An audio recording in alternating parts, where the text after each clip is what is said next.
Hello students, welcome to e-learning class. Today we will study science of class 7th. So all of you take out your science book and let's continue chapter number 4.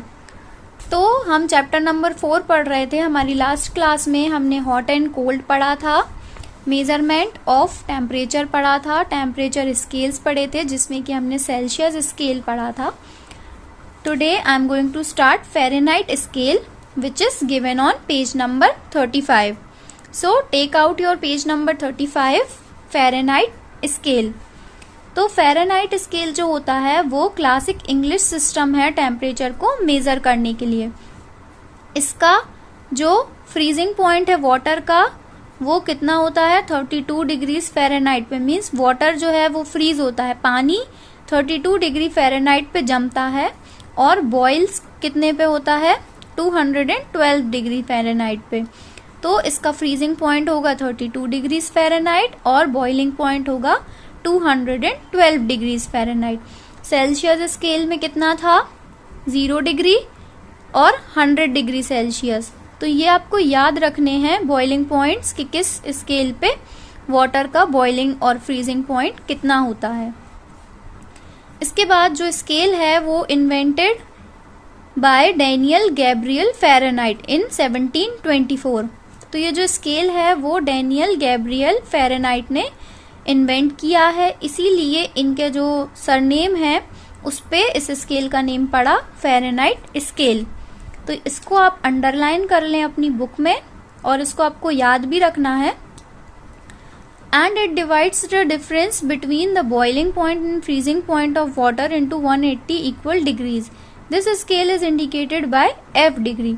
और इसमें क्या होता है कि जो boiling point है water का और फ्रीजिंग पॉइंट है उसका जो डिफरेंस है उसको इक्वल 180 डिग्रीज में डिवाइड किया गया है और इस स्केल को इंडिकेट करते हैं F डिग्री से. मीन्स डिग्री लिखते हैं और फिर F लिखते हैं. अगर हम फ़ारेनहाइट की वैल्यू में कोई टेम्परेचर लिखेंगे तो हम कैसे लिखेंगे डिग्री F करके लिखेंगे और सेल्सियस के लिए कैसे लिखते हैं डिग्री C. तो आपको पूछा जा सकता है कि आप फ़ारेनहाइट से सेल्सियस में कन्वर्ट करें टेम्परेचर को या फिर सेल्सियस से फ़ारेनहाइट में कन्वर्ट करें. तो ये जो फॉर्मूला दिया हुआ है ये रिलेशन बताता है सेल्सियस और फ़ारेनहाइट का. तो C/5 equals to in bracket F - 32/9. तो यहाँ पे F क्या है टेम्परेचर इन फ़ारेनहाइट है और C क्या है टेम्परेचर इन सेल्सियस है. और इस फॉर्मूला को यूज करके हम टेम्परेचर को एक यूनिट से दूसरे यूनिट में कन्वर्ट कर सकते हैं. मीन्स अगर सेल्सियस में दिया है तो फ़ारेनहाइट में और फ़ारेनहाइट में दिया है तो सेल्सियस में.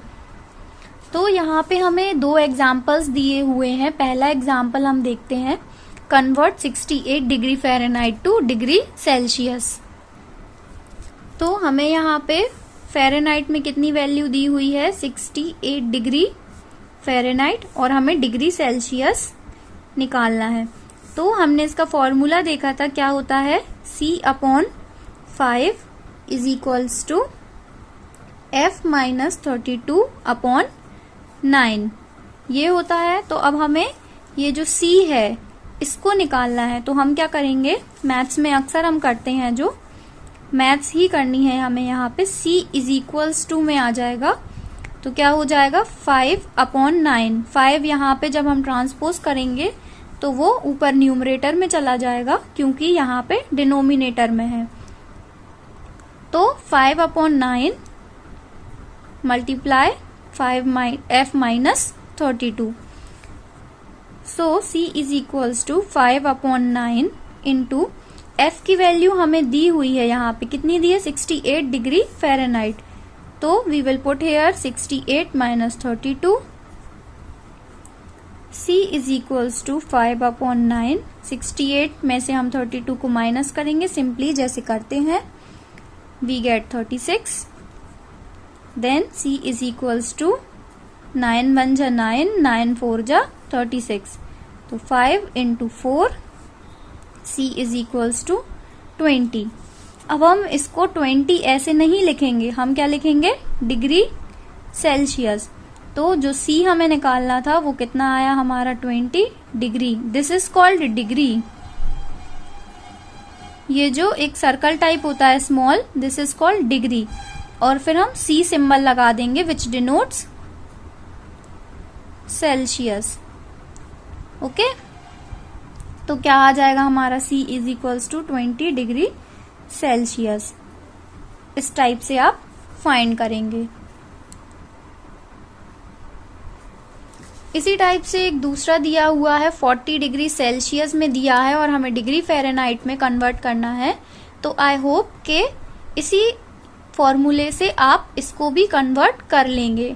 तो आप इसको करके देखिए, अगर आपको नहीं बनता है तो फिर आप मुझसे पूछ लीजिए, बट जैसे मैंने इसको एक्सप्लेन किया इसी टाइप से आप ये करेंगे तो इजीली आपको बन जाएगा। इसके बाद है kelvin scale. Kelvin is used mostly by scientists in laboratories all over the world। तो केल्विन जो है वो मोस्टली साइंटिस्ट के द्वारा यूज किया जाता है लेबोरेटरीज में। मीन्स जब लैब में साइंटिस्ट यूज करते हैं टेम्परेचर मेजर करने के लिए तो वो केल्विन स्केल का यूज करते हैं। This scale was invented by Lord kelvin. इस स्केल को किसने इन्वेंट किया था? लॉर्ड केल्विन ने। ये भी आपको लर्न रखना है कि केल्विन स्केल किसने इन्वेंट किया था? लॉर्ड केल्विन ने। और केल्विन की यूनिट क्या होती है? के। और एक और इम्पॉर्टेंट चीज है, केल्विन में हम डिग्री यूज नहीं करते हैं, हम डायरेक्टली के लिखते हैं केल्विन को डिनोट करने के लिए। जैसे हम डिग्री सेल्सियस, डिग्री फ़ारेनहाइट लिखते हैं वैसे केल्विन नहीं लिखते, ओनली के लिखते हैं विच डिनोट्स केल्विन। और इसमें क्या होता है, इस स्केल में जो वाटर फ्रीज होता है वो अप्रॉक्स 273 पे होता है। मतलब ये अप्रॉक्स वैल्यू है, लगभग इसके ही करीब वाटर फ्रीज होता है। और बॉयल्स कितने पे होता है? 373 केल्विन पे। तो ये भी अप्रॉक्स वैल्यू है, means approx 273 and it boils on 373 kelvin. इसके बाद है lower fixed point and upper fixed point. तो जो थर्मामीटर होता है उसमें मार्किंग होती है स्केल पे।